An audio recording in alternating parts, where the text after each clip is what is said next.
Okay, juniors, welcome to your first lecture in ESS, Environmental Systems and Societies. I know some of you guys had me as freshmen, and those of you that didn't or have forgot, the way I do my notes, I color code and put some things in red and some things in black. Anything in red, you don't have to write it down, but it doesn't mean you can just skip over it. It means you should read it and understand it. If you want to write down the things in red, that's fine.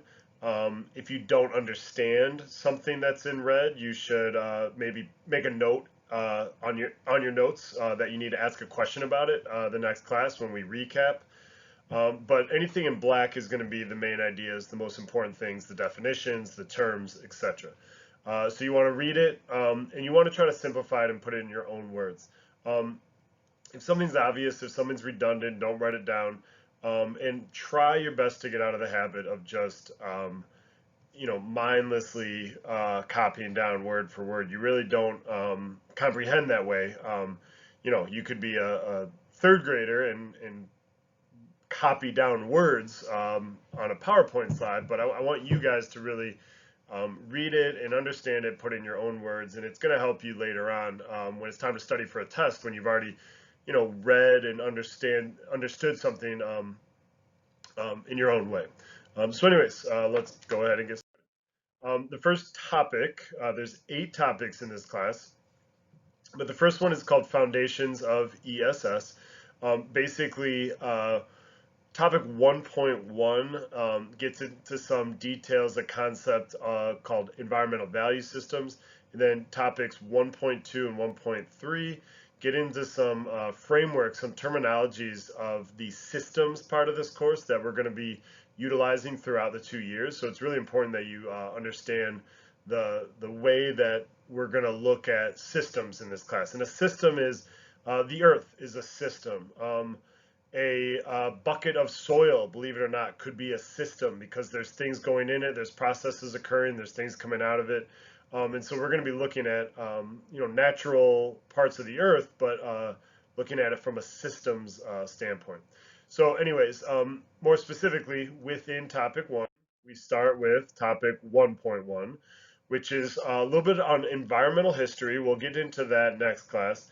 And EVS. EVS is going to be the theme of today's notes, which stands for Environmental Value Systems. So the first thing, and it's in red, so you don't need to write it down, but I do want you guys to understand the difference here, is environmental science versus environmentalism. And you've definitely heard both of these terms, but pause the video for a second and just brainstorm what you think the difference is between the two. So environmental science is the study of the interaction between humans and the earth. Keyword there is study. You're looking at patterns and phenomena and trying to understand both how the earth and nature impact humans. We get our clean air and clean water and food from nature, and then the impact that humans have on the earth, how we affect clean air, clean water, food, ecosystems, things like that. Whereas environmentalism is the concern, the lifestyle, or the support of the protection of the environment.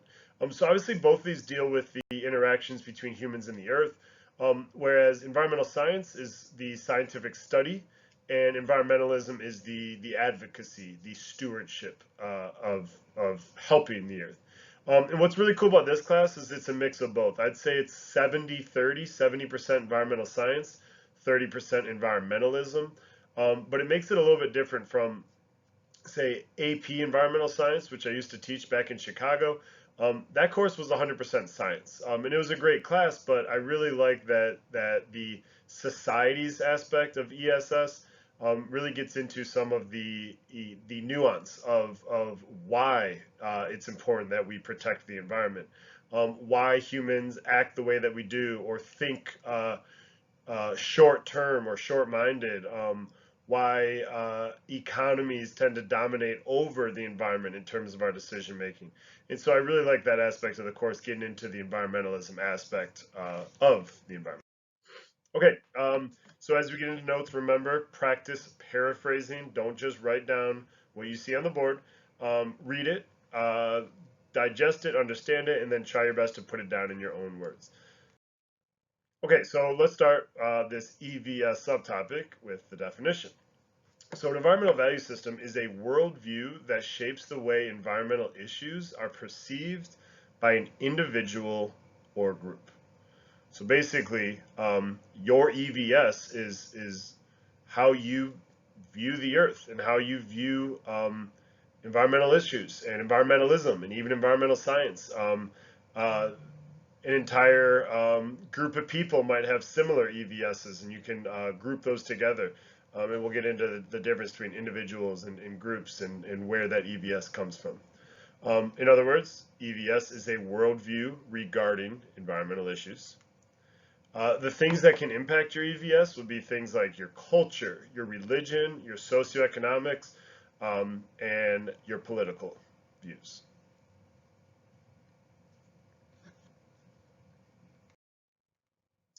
A little bit of background on the religion aspect, and again, I think this is pretty interesting, but it's not something you're going to be specifically tested on. You don't need to write it down.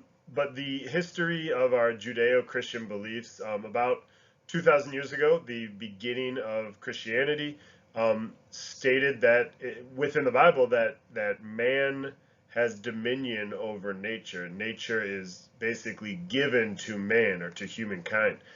Previous religions were more animalistic, more, I guess, nature-based, where they viewed nature and earth as more powerful than humanity.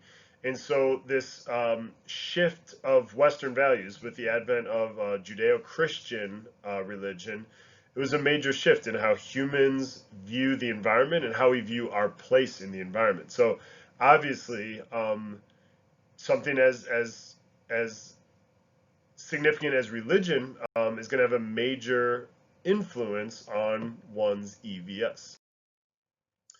By the way, as I'm talking about, don't just mindlessly write things down. I purposely wrote the same bullet point twice. If you read this bullet point and this bullet point, it's the exact same thing. I just rewrote it differently. And so look back at your notes. If you wrote down both bullet points, you failed your first formative assessment of the year, because I told you not just to mindlessly write things down. But if you read the first bullet point and the second bullet point and decided, you know what, I don't need to write that second bullet point down because I already understand it and I don't need to be redundant, give yourself a pat on the back. Great job. You passed the first quiz. Anyways, whose EVS shape the Earth? So I want you to again pause the video. Normally we'd be able to brainstorm in class and discuss at our table, but whose EVS has a major impact on the Earth? Does regardless of how your younger brother or sister views the world, maybe they love nature and love animals. Their EVS probably doesn't matter that much in the big picture. I know it matters to them and to you, but they don't have that large of an impact on the earth. So use that as a clue and try to think of maybe different individuals or different groups whose EVS really matters.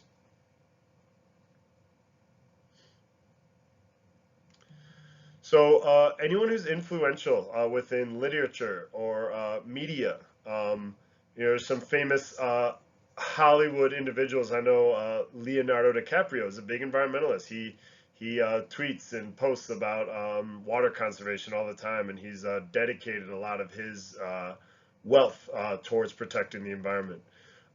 Corporations definitely have a influential EVS. So a couple examples, Toyota, they came up with the Toyota Prius about 20 years ago. Wow, longer than that, I think 25 years ago. And that obviously, someone at Toyota decided they want to make a car that's better for the environment, and that EVS definitely is going to have an influence. Apple, maybe on the other end, there's aspects of iPhone that are made from rare earth metals that are really environmentally destructive to get out of the earth.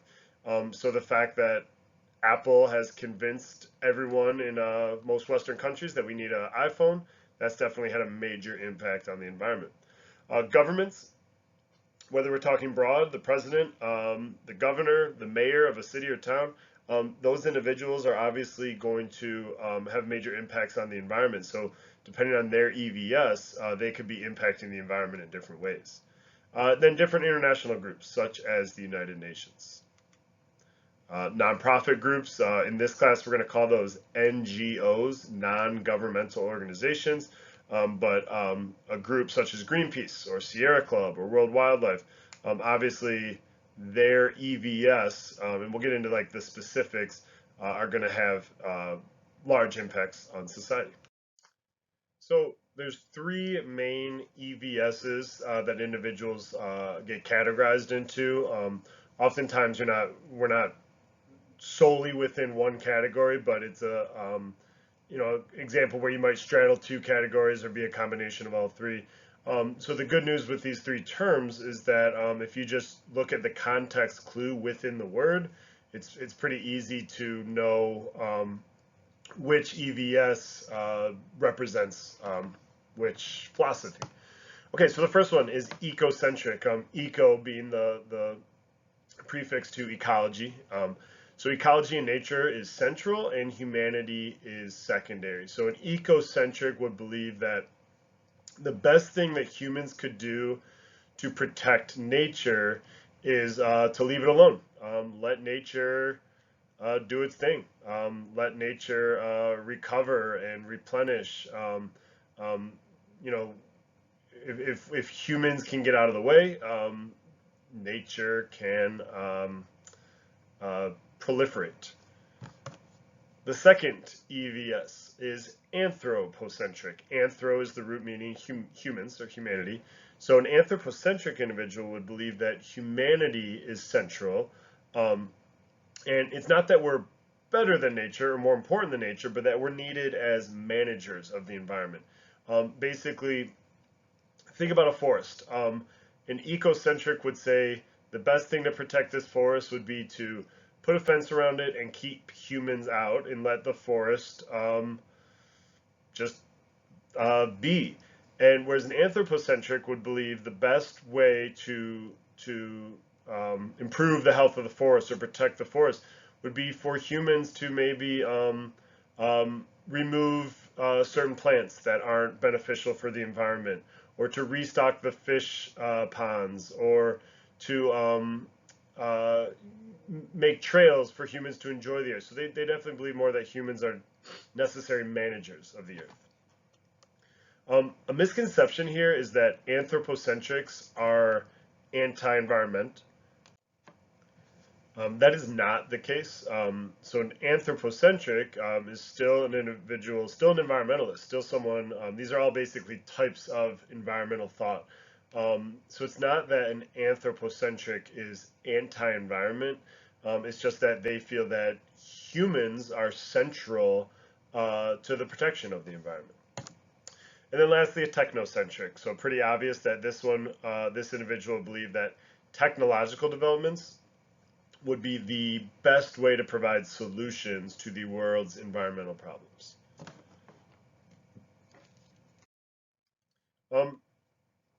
As I mentioned earlier, we don't often fit into just one of these categories. In the realm of environmentalism, you can be, as I mentioned, nature-centered, people-centered, or technology-centered, but it's a continuum. Most people don't fit, sorry, that should say, most people don't fit exactly on one category, but they might fall as a part technocentric, part ecocentric, or mostly anthropocentric with some ecocentric technologies. So they might be kind of a combination of all three. Some more vocab. Again, this is not like essential to know, but when we write in this class, you do get graded to some degree based on your use of ESS specific terminology. So two more vocab terms to throw in, and you could put these under the categories of ecocentric and technocentric. An extreme ecocentric, so someone who's way off to the continuum of ecocentricity is considered a deep ecologist. And then an extreme technocentric, so someone who's way on the other end thinking that technology is really the solution to just all of our environmental issues, they're considered a cornucopian. So you can, when you're given a essay question about how would a technocentric solve the issue of soil erosion, you can throw in these terms and maybe it can boost you up a mark or so. Okay, so that is it for EVS. You can stop there. Next up, the last aspect of topic 1.1 is a bit on the history of environmentalism, and the modern history mostly of the interactions between humans and the earth. Um, I'm just going to run through like a really brief presentation on this. The majority of this you guys are actually going to research on your own. Um, I'm going to give you basically brief research assignments. You're all going to become an expert on one of them, and then you'll share them out with each other. So this is just a really quick preview to that. Going way back to ancient civilizations, the ancient Greeks and Romans lacked some environmental awareness. A couple examples of these: the Greeks basically cut down all their trees, and at the time it seemed like the smart move because you can cut down trees and build houses out of them. When you cut down a tree, you get to utilize the fruit or whatever harvest comes from that, and that led to erosion and landslides. And it actually, there's some evidence that Roman civilization collapsed due to environmental lack of understanding because they polluted their water and polluted their soil. They degraded their land and weren't able to use it properly. Some other ancient civilizations in China and India and Peru, they showed better awareness of different environmental issues. Some examples would be soil conservation measures to prevent against erosion. This is actually, the bottom picture is Machu Picchu in Peru. They had pretty advanced technology there of using terrace farming to avoid erosion. Up top is a Angkor Wat, which is a ancient ruin in Cambodia. They had a pretty technologically impressive system of canals and moats and ways to get rid of excess water during the monsoon season or the rainy season, and then actually carry in and keep water during the dry season. Other groups, Native Americans, were known for their crop rotations. They actually figured out what types of crops to grow after other crops to make sure they're using nutrients as wisely as possible. Now, the original American environmentalists, I basically just gave that away, but Native Americans, they were extremely aware of environmental issues. Small environmental impact. Now, a lot of this was due to their population size. Small populations, often nomadic, meaning they were moving with seasons. But they really had strong understanding of the interconnections between nature and humans. Again, as I mentioned before, how nature impacts humans and how humans impact nature. Now, this definitely changed during the European expansion into the New World. So U.S. settlers had the idea of manifest destiny, claim whatever you can as fast as you can. It's our destiny to claim as much of this land for America. In fact, there's even laws that if you settled in a unclaimed land and you did not cut down the trees, it was still considered public land. But if you did cut down the trees, you could claim it as private property. So obviously, this showed a extreme lack of environmental understanding. When you cut down trees, you tend to ruin the soil structure and the beneficial relationships between humans and forests. But it also just shows the American mindset of just you know expansion and growth and economic development trumping protection of nature. So this was around 1600s to 1900s. There was very little concern for the environment during this time. We expanded across the United States, cleared the land. This led to one of the biggest modern environmental failures, which is the Dust Bowl of the early 1900s. The Dust Bowl was partly due to drought and natural conditions, but mostly due to getting rid of all the trees and getting rid of the vegetation that does a great job holding water and holding soil in an environment. Without the plants holding that soil in place, add a little bit of a drought, and it turned into the Great Dust Bowl of the early 1900s. Around this time, an interesting debate emerged, and that debate was between preservation or conservation. Pause the video, take a second to brainstorm. What do you think these two words mean? Obviously, they come from preserve and conserve, but how are those different? How is it different to conserve something versus preserve something? So go ahead, pause, take a second to brainstorm. So John Muir, who founded the Sierra Club, was the original preservationist. He really believed that we needed to protect the earth because of its natural beauty, because of its intrinsic right to be left alone.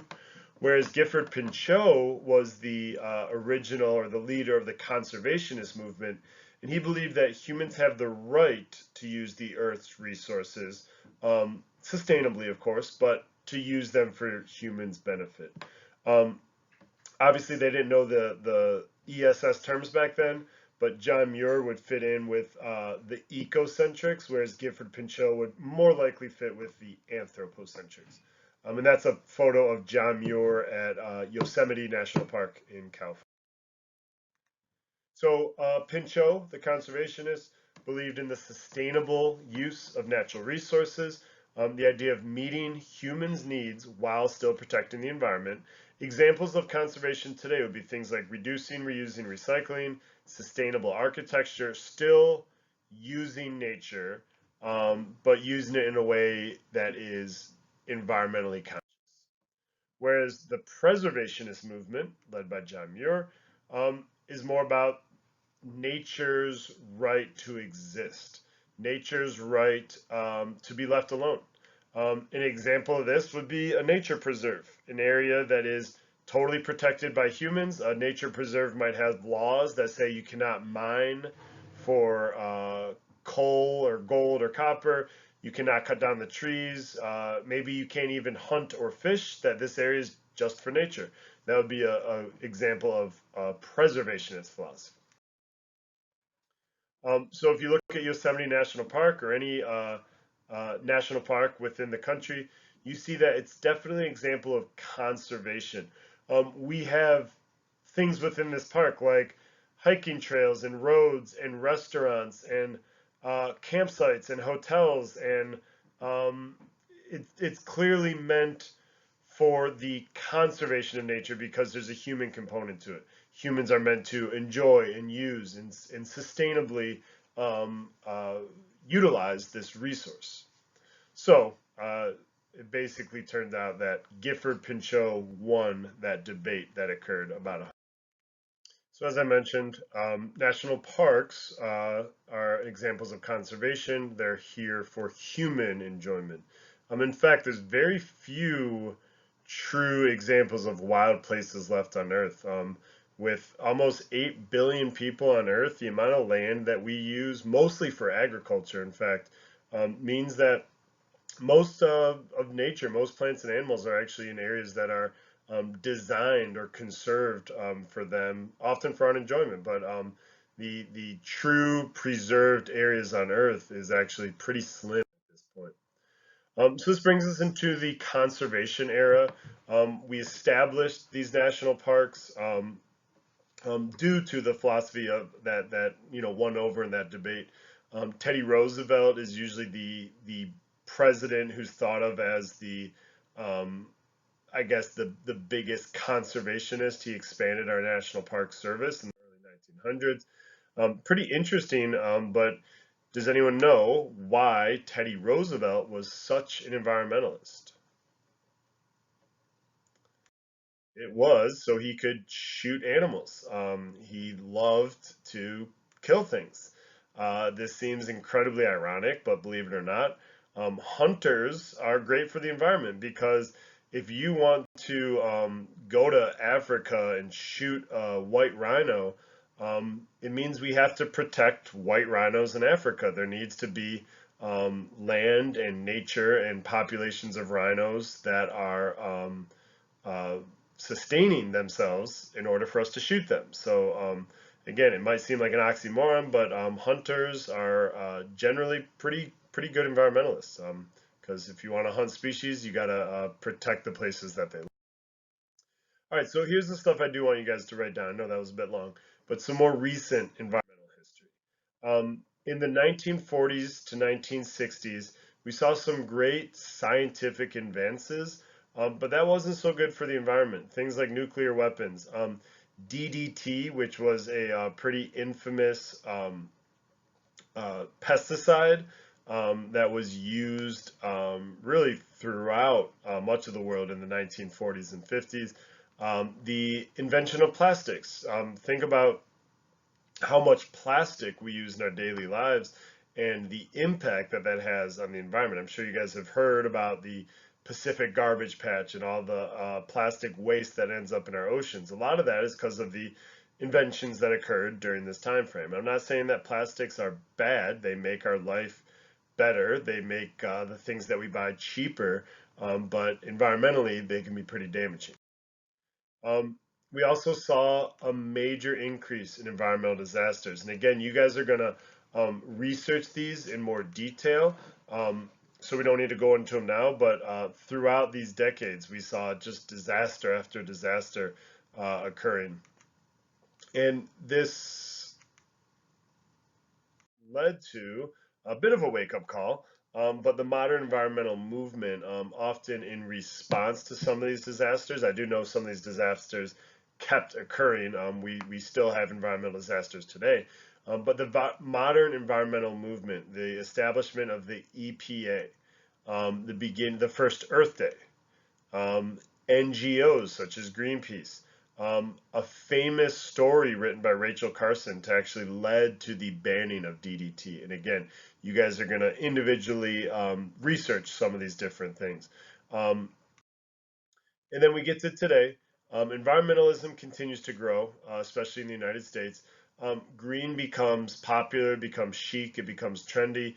An interesting question, though, is that consumers, want to be seen as green and eco-friendly and responsible, but can consumerism even be green? If you're buying things constantly, and those things are coming from the earth, are can you be a green consumer? Is that even possible? Um, and then the 2016 election, the nomination of or the election of Donald Trump, that was a major environmental setback. Donald Trump is definitely an individual who looks at things in dollars and cents, looks at the economy, the growth of the stock market, the growth of large corporations, and that often runs counterintuitive to the protection of the environment. So most environmentalists would agree that the 2016 election is one of the biggest environmental setbacks to occur, at least in recent modern history. And then we fast forward to today. Two terms that you guys do need to know are LEDC and MEDC. So LEDC stands for less economically developed countries. You've probably heard these called third world countries, but in IB, we refer to these as LEDCs. So these countries often have very little money to protect the environment, yet they often face some of the biggest environmental challenges. And then on the other side, the MEDCs, you would think of this as first world countries, more economically developed countries. They have the money, they have the resources, they have the technology to protect the environment. But as I mentioned with the 2016 election, that is often ignored in favor of economic growth. A great example of this would be climate change. We know what needs to be done to address climate change, but it is cheaper, and in the short term, companies can make more money if we ignore it and just keep running the status quo. Looking into the future, there is some optimism, like green consumers, that the average person wants to be seen as green, as someone who's helping the environment. Um, Technology and energy efficiency keeps improving, and so we see that a television today uses much less electricity than a television that was built 30 years ago. International cooperation to try to solve different environmental issues. But then on the other end, we have a growing population. We will reach 8 billion within the next couple of years. We'll reach 10 billion within the next couple of decades.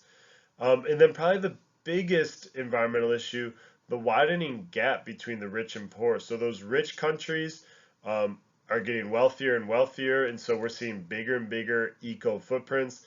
We're seeing families that have more and more cars that are going on more and more plane travel, just larger overall usages. And then the LEDCs, the poorer countries, tend to destroy the environment out of necessity. It's hard to tell a poor farmer in Africa, hey, don't cut down this forest. It's actually better in the long run to keep the forest intact and farm on a smaller plot of land. But if this farmer needs money to feed his family or needs to sell a crop just to survive, they're obviously going to make a decision that's in their best short-term interest. And so we'll see that widening gap leading to more and more environmental issues. So that does it for the history of the environment. Again, you guys are going to research this in a little bit more detail, but we can go ahead and stop there. So, quick review on data, stats, and graphs. With this first project, I just need to make sure that you guys just know the basic fundamentals of statistical analysis and graphing. I'm almost certain this is going to be a review for everybody. So data is any factual information that can be used as a basis for reasoning or calculations. It can be both quantitative or qualitative. Now, often we think of quantitative data as more valuable because with quantitative data, we can graph that and we can look at that visually. We can make more concrete decisions based off of it. But it's important to recognize that qualitative data is absolutely still valuable. And I'd say especially in environmental science, more than maybe physics or chemistry or biology, environmental scientists tend to use qualitative data a lot. Raw data is what we consider data before any analysis has taken place. So this is basically the data that's been collected based off of observations. And then processed data is the data that's gone through statistical analysis. So an example, 10 numbers of the average number of the average height of oak trees in a forest. That's your raw data. If you wanted to know the average height of oak trees, you take those 10 raw numbers, you add them up, divide by 10, and that would be considered statistical analysis. Now, obviously, average is probably the most rudimentary statistical analysis that you can do, but it's still an example of a stat. And then obviously you can do more and more advanced stats, such as chi-square or standard deviation, percent change, percent difference, etc. Why do we use graphs? We use graphs because we take the data and we want to look at it visually. We want to be able to understand it quicker and easier. We want it to make more of an imprint, and graphs often do that. There's 4 main graphs that we'll use in this class: line, bar, pie, and scatter. And it's important that you guys understand when to use those. You don't just get to choose, well, today I feel like making a bar graph. If your data is meant for a bar graph, then great, you should make a bar graph. But some data is better suited to make a pie chart or a line graph or a scatter plot. So the first main graph will be a bar graph, and this is to compare different categories. The key word here is categories. Anytime you are comparing categories, a bar graph is often most appropriate. An example here, The categories would be the 8 planets in our solar system and how often they are made fun of.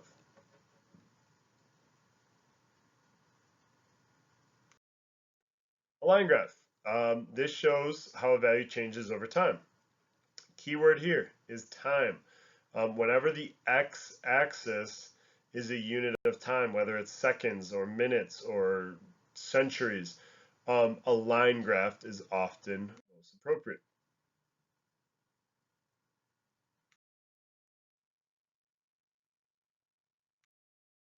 A pie chart shows percentages out of a whole. So keyword here would be out of a whole.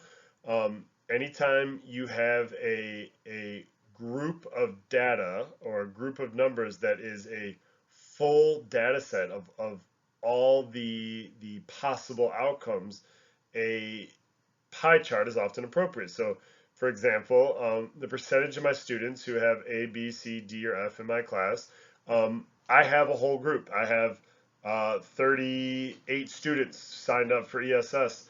And so I could use a pie chart to map out what percentage of those 38 students have an A, a B, a D, or A, B, C, D, F.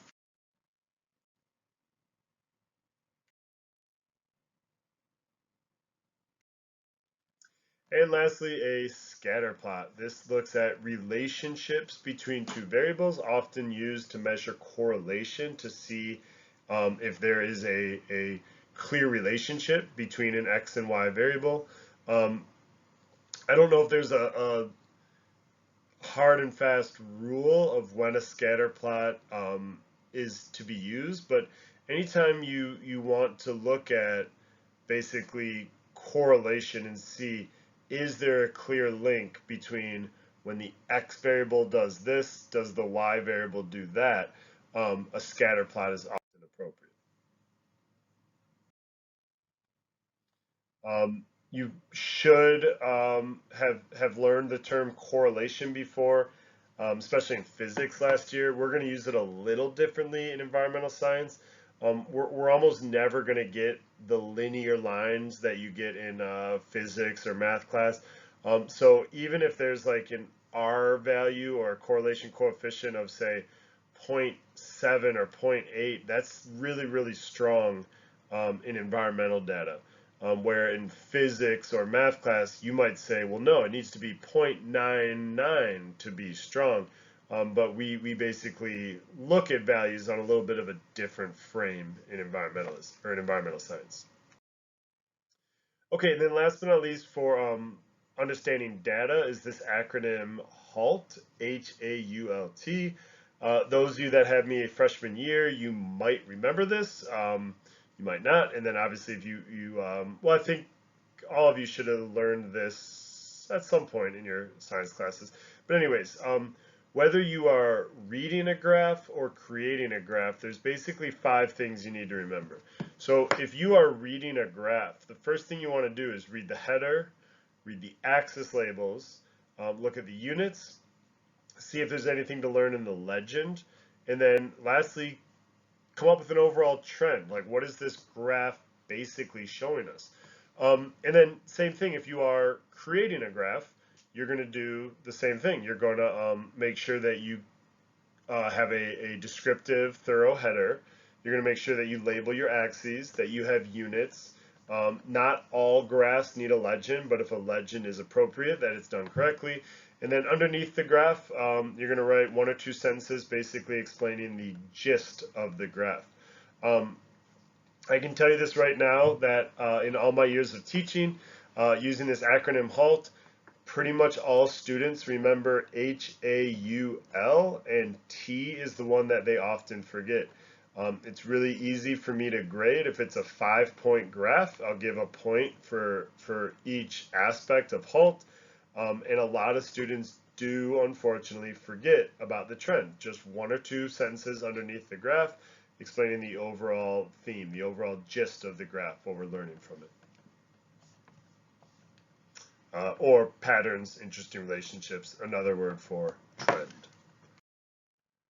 So if we were to halt this simple graph, we see what the header explains, We can look at the axis labels and the units. I see there's a legend there. And then take 30 seconds to try to analyze this data and come up with what the trend would be.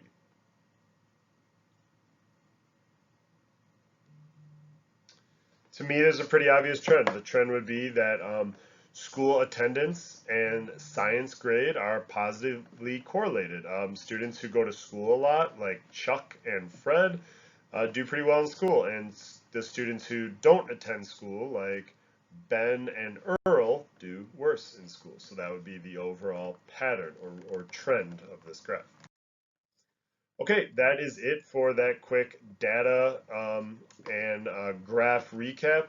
We're going to get into more technical statistical analysis later on, but for now I just want to make sure that we know the main types of graphs and when we use those graphs.